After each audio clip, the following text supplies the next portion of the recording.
Let's take a look at the differences between conventional and Islamic financial systems. The Islamic economic system is based on Sharia principles.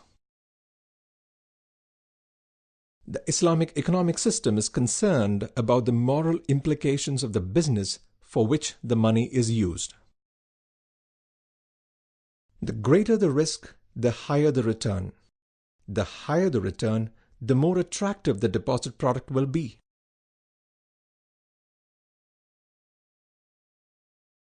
Financial institutions thus develop financial products that factor both the returns and the risk appetite of the customer.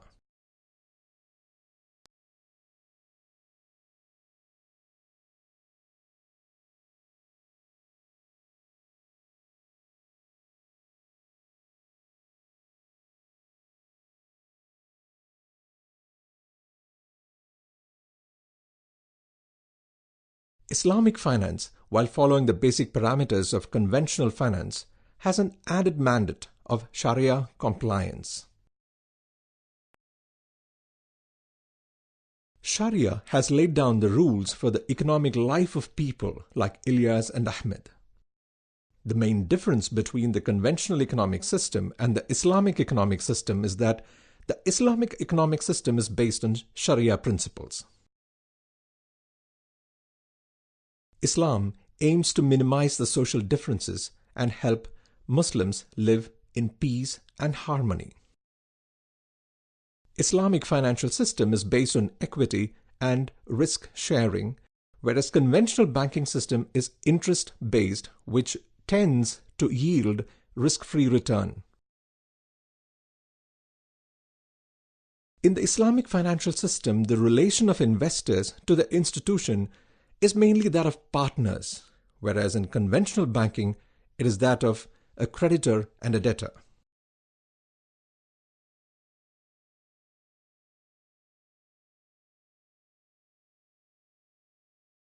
The Holy Quran and the Sunnah are the primary sources of Sharia in Islamic finance. Quran is the book of divine guidance. It is the literal word of God, which gives direction to mankind. Sunnah means the way of the Prophet Muhammad, taken from the Hadith, books that narrate the practices and the utterances of the Prophet. The other sources of Sharia in Islamic finance are Ijma, Qiyas, and Ijtihad. Ijma is the consensus among Sharia scholars about specific issues that are not clear in the Holy Quran or the Sunnah. Qiyas is the use of deduction by analogy to provide an opinion on cases not referred to in the Holy Quran or the Sunnah. Ijtihad is the independent reasoning by Sharia scholars on cases not mentioned in the Holy Quran or Sunnah in the light of clear tenets of the Sharia.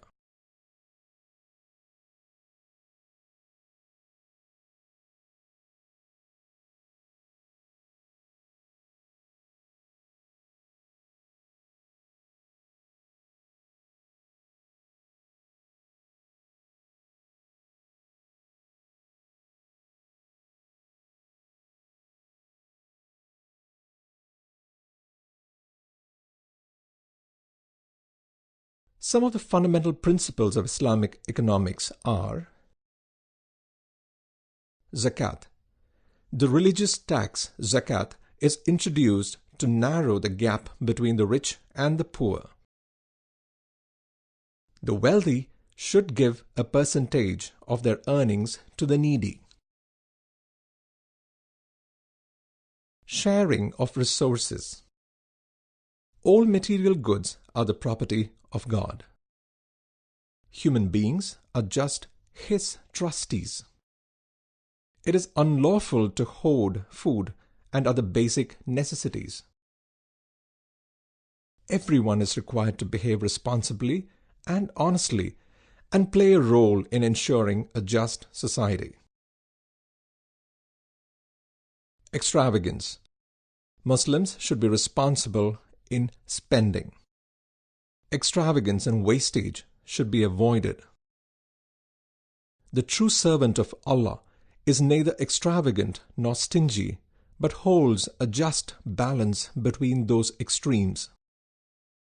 Islamic finance refers to the means by which financial institutions raise capital in accordance with Sharia, the types of investments and financing that are permissible under Sharia,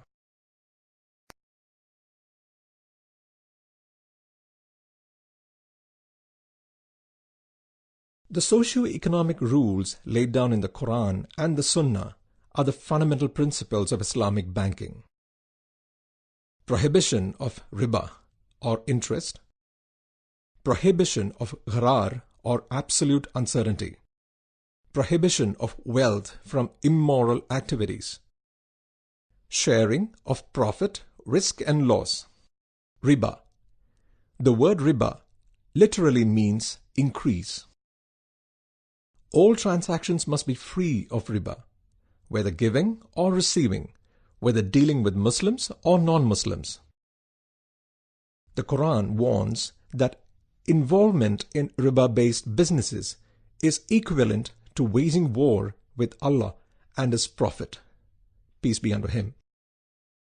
All benefits and incomes sought in contracts, not covered by corresponding risk and value addition by way of labor or expertise, are riba. Gharar. All transactions are based on real or tangible assets or papers representing these assets having definite value. Economic activities involving speculations having the effect of gambling, in which both parties are involved in direct conflict of interest, are ruled out. Wealth from immoral activities. Gains from morally or socially injurious activities like theft, gambling, and lotteries are prohibited. Dealing in liquor, pork, pornography, and other immoral services are haram. Ban on elements that are haram keep the Islamic financial products Sharia compliant. Sharing of profit, risk, and loss. Parties involved in a financial transaction have to share both risk and reward. Whoever is the owner of an asset has to bear the risk or loss relating to that asset. No pain, no gain. A person has a right to get profit only if he is ready to share the business risk.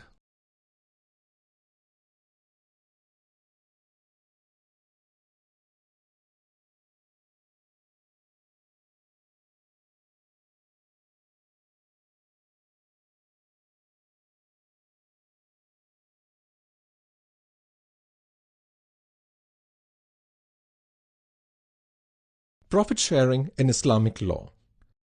Profit can only be made through trade or investment. Therefore, Islamic banking is based on the trading or hiring of assets. Gains made by the Islamic bank are shared between the investors or account holders and the bank in a pre-agreed ratio. The twin pillars of Islamic banking. The two profit-sharing arrangements under Islamic law are mudaraba and musharaka. They are the two forms of partnership businesses and are known as the twin pillars of Islamic banking. Mudaraba. Mudaraba refers to a form of business contract in which one person with surplus funds who wants to invest in the business brings capital, and another person who wants to do business but lacks funds puts in his personal effort. The proportionate share in profit is determined by mutual agreement. Loss, if any, has to be borne by the investor.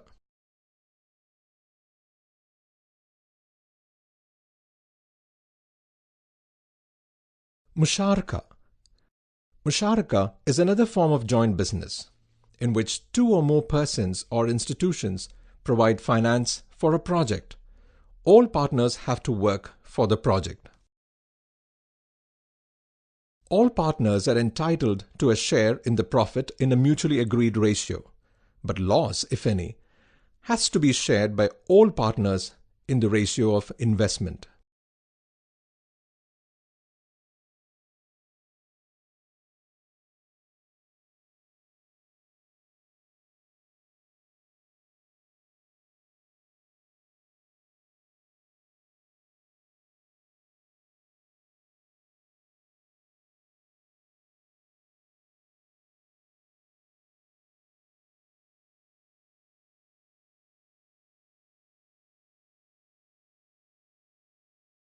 If Ilyas or the bank sells a commodity on credit or enters into any other transactions with Ahmed, where the repayment of money by Ahmed is deferred to a later date, Ahmed has to pay the debt irrespective of profit or loss to him.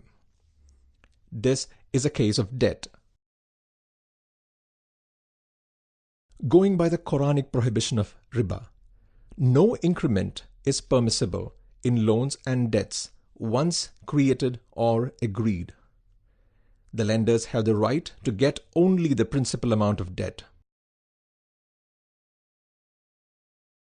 Let's take a look at some of the rules on debt. When a debt is exchanged for money, it must be at par. When a debt is exchanged for another debt, that too must be at par. When a debt is sold or transferred to a third party for money, it must be sold at par only and with recourse to the original debtor. Adequate precautions must be taken to ensure the absence of riba in the entire transaction.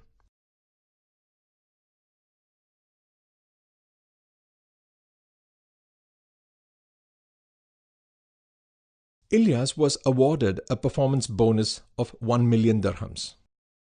He is given an option to take the bonus amount either now or 10 years later. Ilyas would certainly prefer to take the money now. 1 million dirhams now means that Ilyas can buy goods worth the amount now. 1 million dirhams after 10 years would mean that he has to wait 10 years before he may buy the items. 1 million dirhams now implies Ilyas would have the alternative of investing the amount for 10 years and earning a return on the same. From the Islamic point of view, if Ilyas loans 1 million dirhams and gets any return over it after 10 years, it is termed as an interest-based loan. This has led to a mistaken notion that riba prohibition implies zero time value of money. Assalamu alaikum. I'm Omar. Welcome to the world of Islamic banking.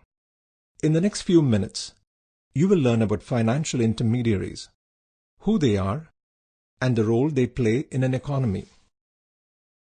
But before that, I would like you to meet two of my friends. Suppose Ahmed needs yarn worth about 10,000 dirhams for his textile unit. He approaches an Islamic bank. The bank purchases yarn from the market for 10,000 dirhams and sells it to Ahmed for 11,000 dirhams payable after 1 year.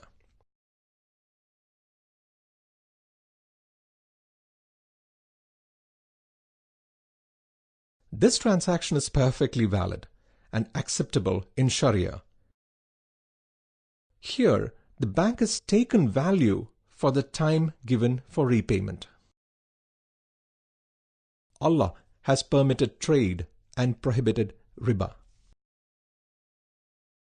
A seller in a trade, whether on spot or deferred payment, is free to charge any price.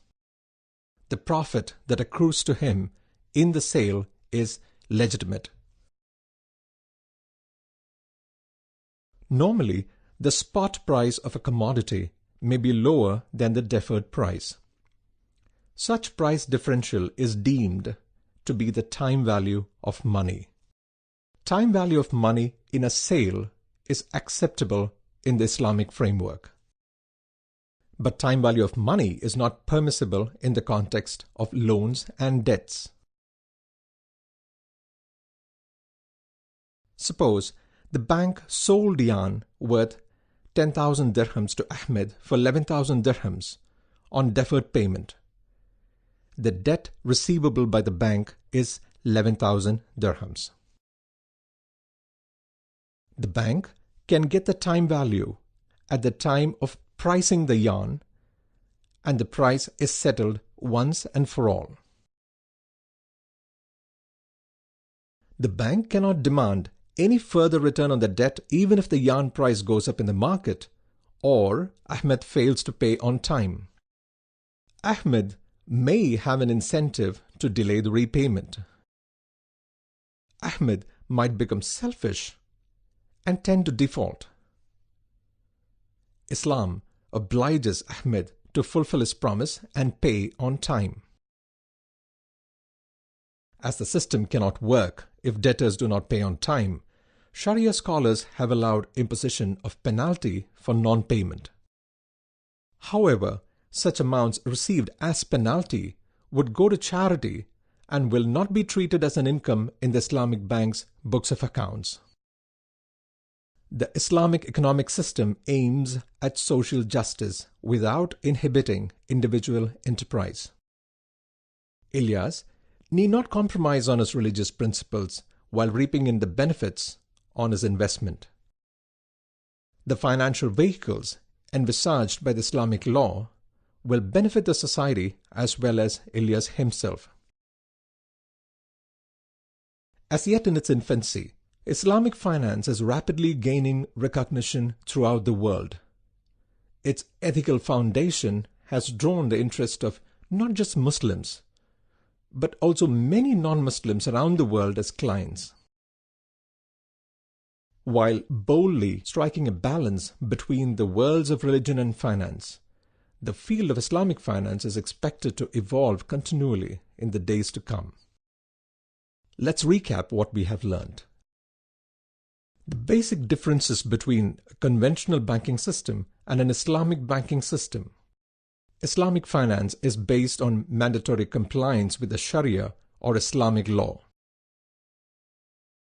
The basic principles of Islamic banking, such as prohibition of riba, prohibition of gharar, prohibition of wealth acquired through morally or socially injurious activities, sharing of profit and loss or risk and reward between the partners or the parties, payment of zakat by every Muslim who owns wealth to those in need. This is Ilyas. Ilyas is the Director of Business Development with a construction major. So, why is Ilyas happy? Well, he has every reason to be. His hard work just paid off. His employer recently rewarded him with a hefty performance bonus of 1 million dirhams.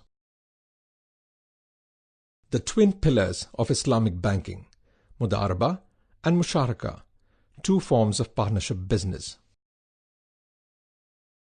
The issues of loan and debt in relation to Sharia compliance. No increment is possible in both cases. The concept of riba-free transaction and how the concept is extended into Islamic banking. The promotion of trade by Islam as a means to make profit and the prohibition of riba. The concept of time value of money, which is used while pricing the goods or the usufructs or benefits to get returns. You may now reinforce your learning by going through this topic in the illustrated textbook and check your comprehension on the subject by attempting the questions in the workbook. In the next module, we will be touching upon some of the major norms of Islamic finance. This is my other friend, Ahmed. Ahmed owns a wholesale garment trading business downtown.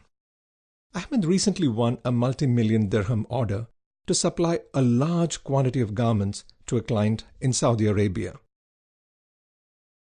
But why does Ahmed look worried when he should be rejoicing? The fact is, he does not have enough stock with him to meet the order. He has to import garments from India. But for this, he is in need of 1 million dirhams. Unfortunately, he does not have that kind of money, and he has very little time left to meet the order.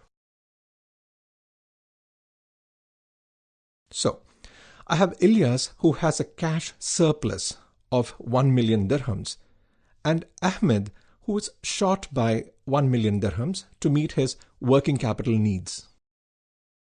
To help Ahmed tide over his financial difficulty, I borrow 1 million dirhams from Ilyas and invest it in Ahmed's business.